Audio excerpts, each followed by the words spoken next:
Here at West Oak High School, after the Yellow Jackets finished fourth at the Jet Warrior Invitational, Coach Lance Abernathy, a little bit of a mix of results today. You ended up having 13 wrestlers place in the top 8 in the tournament, which is a really good deal. But you had a lot of 7th places, that quarterfinal round, and then that consolation round to advance the conference semis. We had some tough losses there. Just what do you kind of take out of the day overall? Right. Well, I think this tournament was probably the best it's been. I think it's been just as good at the top as any other year. Some years are just as good as this year. I think what I take away from this is this tournament was better top to bottom than it has been in most years. And I think we came in a little bit tired, a little bit under the weather, but I was pretty pleased with how we recovered today and how we wrestled as day went along.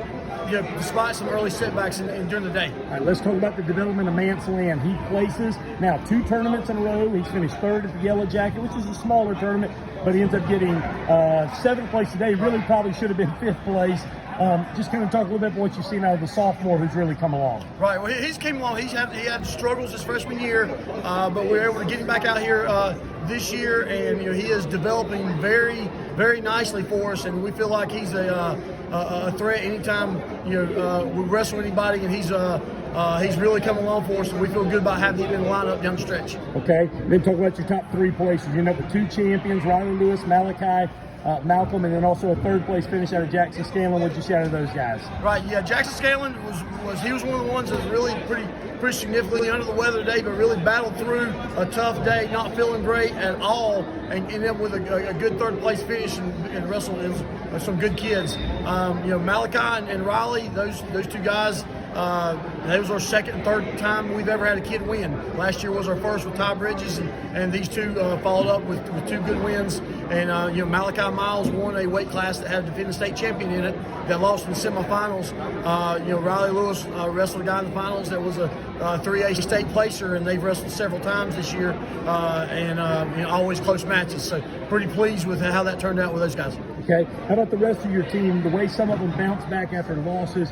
Logan Alf gets a pin for 7th place. Evan Hobbs gets a pin for 5th place after really having a tough draw today. Just kind of what did you see out of some of those guys? Right, yeah. I mean, our young guys, like I said, we only have 2 seniors in the lineup, and our young guys are really coming along well. And what I like about them, is these guys are pretty resilient. If something happens, like Derek Harrison lost really early on and came back and won a ton of matches today, as just another example. So these guys are resilient. They don't hang their hat. They don't hang their head. They don't feel sorry for themselves. They just keep battling, and then they just keep churning out the wins. All right. Well, congratulations on a great day for Yellow Jackets. Look forward to seeing you guys. Got a couple of non-region matches this week, and then some big region dual matches coming up the 2nd and 3rd week in January. Great job, Coach. Thank you.